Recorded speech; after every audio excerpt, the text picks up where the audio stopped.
Life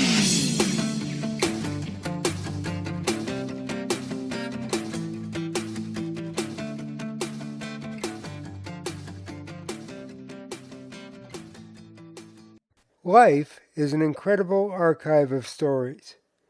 If you do it right, or even if you do it wrong, just living long enough will supply you with a treasure trove of memorable adventures. The following memories take place over many decades, so settle in with a cold one and let me tell you a story. You make a lot of friends when you're in your 20s. For me, most of them were guys, but occasionally I made really good friends who weren't. I know what you're thinking. If you're young and straight, you can't have female friends. I'm here to tell you that this kind of thinking is not true at all. This is a story about one of those friends. After I moved to Los Angeles, one of my closest friends was Steve. He had a girlfriend, and as so often happens when young people start to hang out with each other people enter their friendship orbit. I don't exactly remember how or when I first met Tyra. All I know is the four of us found ourselves doing a lot of things together. We didn't have to spend a lot of money. Truth be told, we didn't have a lot of money to spend. So we did things like exploring the surrounding area or getting together at each other's homes. That's what you did back then. The kitchen was a major social media platform. It was a long time ago. I remember a time when we drove through the Angeles Crest National Forest. Steve and his girlfriend were in the back seat. I was riding shotgun and watching Tyra's face light up as she drove the winding mountain road. Although we weren't romantically attracted to each other, we felt comfortable talking about anything and everything. It's funny. Of all the times we spent together, that drive left an indelible impression in my memory. I've often said that my female relationships have made me who I am today. A few did that without even knowing that their words and actions would change my life. Tyra was one of those relationships. When she wasn't traveling down twisting mountain roads, her life was a little more subdued. She worked as a sales clerk for a national chain department store. It was a big box brick and mortar store. Seriously, it looked like a big brick box. I believe it was 4 stories of brick, but I could be wrong. It was a structurally unimpressive building, the kind a child might build with a basic box of Legos. It wasn't unusual to park your car and walk in one entrance, only to walk out another exit sometime later and wonder what happened to your car. Maybe that was the intent. It almost always necessitated walking back into the store in an effort to get your bearings. In doing so, it may have been hoped that you would remember something you forgot to buy on your way to another exit. That moment of confusion probably happened to a lot of customers. It didn't happen to employees because they all had to enter and exit through the designated employee entrance. The employees parked in the quadrant right outside that door. One day, Tyra walked out the department store door and couldn't find her car. She searched the entire quadrant.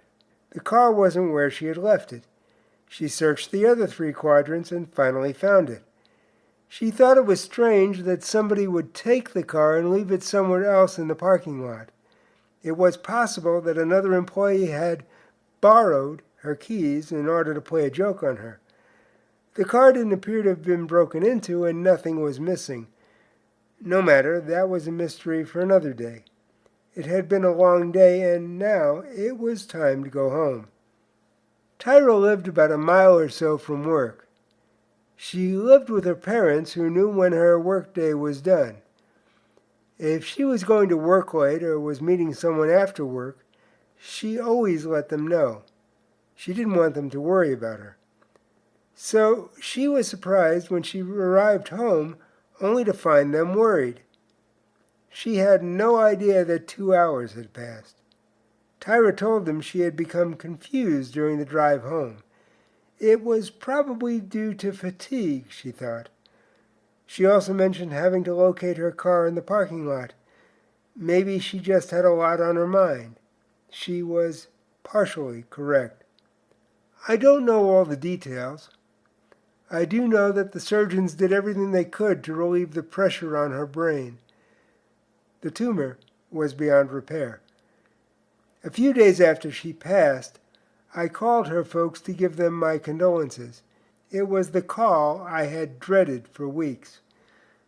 After saying what I needed to say, they told me they were really glad I had called because there was something they wanted to tell me. They said that in her final week or so, Tyra had difficulty remembering the people who had been coming to see her while she lay in the hospital bed. There were times when she didn't even remember that they had come to see her. There was a short pause before they continued. They wanted me to know that she always remembered when I came to see her. They knew this because, whether or not she recognized who they were, she always told them when I had been there. That conversation haunts me to this day. I've never been famous, but it's not something I've ever strived to be. It doesn't matter if 1,000,000 people know who I am, because their thoughts will turn elsewhere when my momentary importance is over. The only fame that matters is when someone I care about, whose mind and body is slipping away from this mortal coil all too quickly, thinks I am important enough to fight the fog that has physically overtaken her mind because she wants to remember me. It's easy to be someone you're not. That's just an actor playing a part. Sooner or later, that role will be canceled.